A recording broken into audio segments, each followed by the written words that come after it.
Hi guys, so gusto ko i-share sa inyo itong ginawa ko last year. So pinagawa to sa akin ng aking boss. So kailangan kukuha ka ng isang object na gawa na and then gagawa ka ng panibagong object doon. Ang tawag upcycling, 'di ba?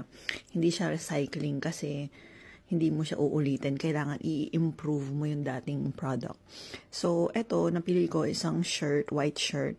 Tapos, naisip kong gumawa ng apron. At ito yung manggas niya, ginawa kong pocket para dito, ganyan. Tapos, hindi ko masyadong tinanggal yung ibang parte kasi gusto ko na makita mo pa rin yung original na product, ganyan. Tapos, hindi ko alam kung lalaki or babae ang makakatanggap, kung anong height niya, ganyan.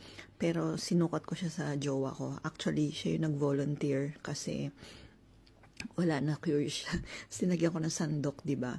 O yan, tontuwa siya. Pero sabi niya,